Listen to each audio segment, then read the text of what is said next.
we're here again for another segment of WGW, or What's Good Wednesdays. This Wednesday, we're going to kick off the Black television / entertainment piece.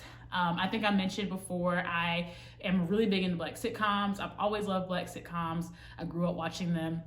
They provide a really strong piece of nostalgia for me. So when I was growing up, the shows I used to watch were like The Parkers. I would watch 101, Malcolm and Eddie. Those were like some of my favorite shows that really resonated with me as a child because the cast were people who looked like me. Last summer, Netflix posted 7 UPN shows.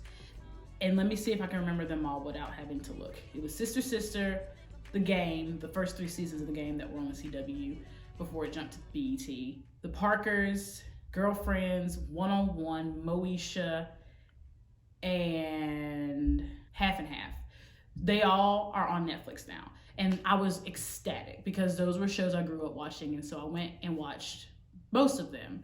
And it just brought back so much nostalgia. So last summer, probably around May, June, there was a person, I was on Twitter and I saw this post and I'm gonna put the picture of it here. We are still trying to figure out who it was who originated this list. They put together a tier system of the best of Black sitcoms. That's what it's called. And there are 4 tiers. It's a God tier, a top tier, a mid tier, and a low tier. And so the list that you see here, this is not my list. This was the original list. These are not at all my opinions at all. Some I agree with, some I don't, but that is the list that I saw on Twitter.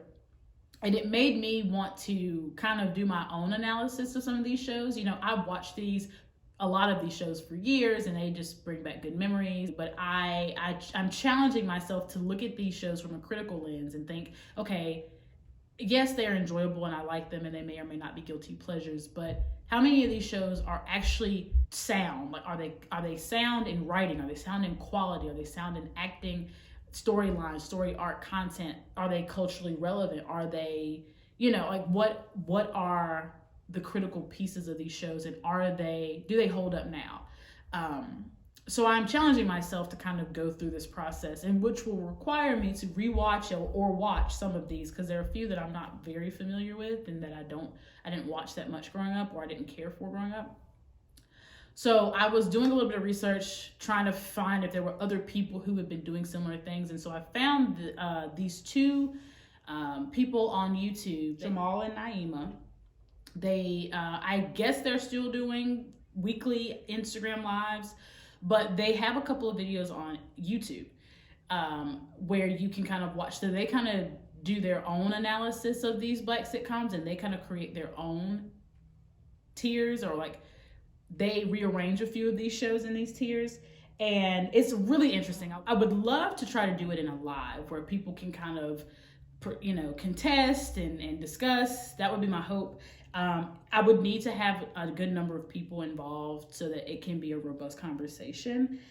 So in the meantime, until I get enough people that I feel like we can actually do that, I would love to do just a few of like highlights in the next few weeks of just my favorites and sitcoms that I really enjoy, some that I recommend you watch if you've never watched before. I guess I should also say, before we go into that and before we get to that point to where I do put out my rankings, one, they're not set in stone. They're heavily biased, and I think regardless of who you are, your rankings of where sitcoms fall on the tier spectrum are going to be biased based off of what you were most exposed to as a child, what gives you that warm and fuzzy feeling, what you remembered enjoying the most. Like, those are obviously going to play a factor.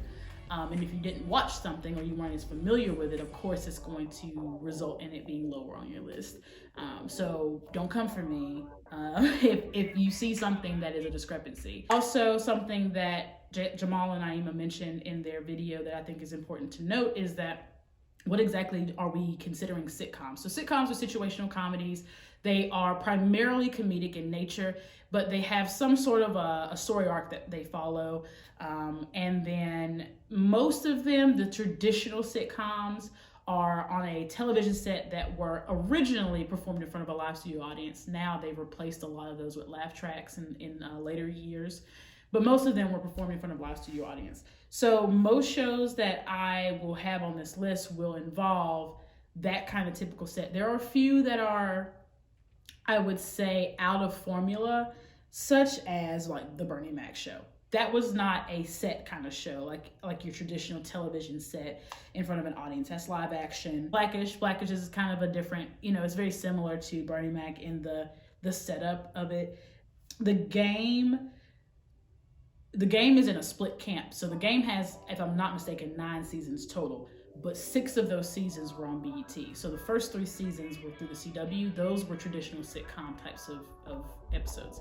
Once it moved to BET, it became much more of a drama. So whenever I get to that point to where we do start ranking and the game comes into conversation, the first 3 seasons are what we're talking about, because once it went to BET, it became less of a sitcom and more of a drama. And I would say that's probably it. I think everything else is pretty much your traditional type of a sitcom on a set in front of an audience or a laugh track. And then also, if you look at the original list here, there are a few shows that you might notice are missing, like Thea, 227, Amen, In the House. I also noticed that the Tracy Morgan Show was missing, Between Brothers. Those are shows, Homeboys in Outer Space. Those are shows that weren't very long running, but I personally remember those. Like, I remember the Tracy Morgan Show. I remember Between Brothers. So that's where things get dicey, because those shows were not on long enough for people to really have a strong enough opinion. So that will I think that's one of those your mileage may vary type of things when it comes to those shows. So basically, the call to action on this video: make your own list. Put together your list right now. Like, what do you think? What would you consider your absolute God tier, top tier, mid tier, bottom tier? So I would say, just for definition's sake, and this can vary between people, but I would say God tier is like every single, like the whole show, there was like no problems with it. From top to bottom, this show was just the creme de la creme of Black sitcoms. You're like, this is it. Every single episode, every single season, I was able to get behind it 100%. Or it had some sort of a significant impact on the culture of Black sitcoms today or in later decades. So that's kind of God tier. Top tier is like right below that. Top tier is like, it's pretty close to God tier, but there may have been a couple of glaring issues here and there. Nothing major enough to put it in the mid tier, but it's not necessarily God tier. Something like that. Mid tier is just run of the mill. Average, not bad, not great, but enjoyable. I could watch it. I don't hate it. I'm not mad at it type of thing. And then low tier is like, either there is a really, really glaring problem with the content of the show, the structure of the show, the way the show was put together, the writing, the acting, the dialogue, whatever, or it's not memorable enough to be in any higher of a tier, things like that. And then, some of these shows you may not have enough of an opinion on to put them on at all. So I think the beauty of this is that everybody's going to have a different opinion. Everybody's going to feel differently about what should go where. And I was very pleased to find people in the community who were talking about these shows, because that is I could talk about Black television sitcoms all day long. I think it's a really cool topic. I was really pleased to be able to watch Jamal and Naima's discussion about it, because it was really cool. So I highly recommend to go see it if you haven't already. And that's pretty much it. I will leave you with 2 probably unpopular opinions, just to give you an idea of like where I fall, so that you can begin to formulate your arguments. And then, I'll move on from this video. For now, my number 1 is that Moesha is not a good Black sitcom to me. I know people feel differently, and I know people have very differing opinions, but personally, I do not feel like Moesha is as popular or as effective of a sitcom as it could be, in my opinion. I know people are going to feel differently, or they're going to have different feelings about it. And even beyond that, I will even say that I do not feel like Frank Mitchell was a good TV father. Secondly, this is another unpopular opinion. I think that House of Pain was probably, for my time, I thought House of Pain, for the time, was a really well put together sitcom, in the sense that it was just hilarious to me. Like the first 6 seasons.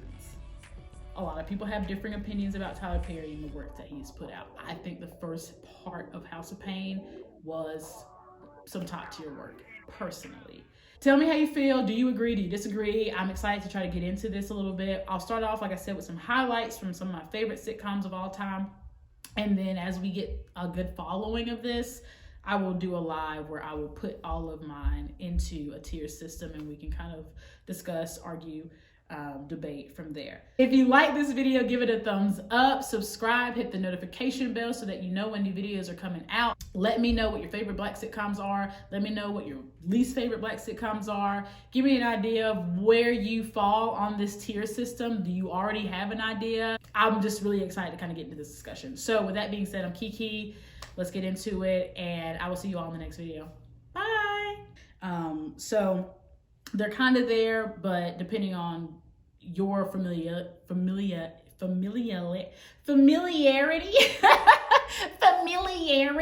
based on your familiarity with them, they may or may not be on your list at all.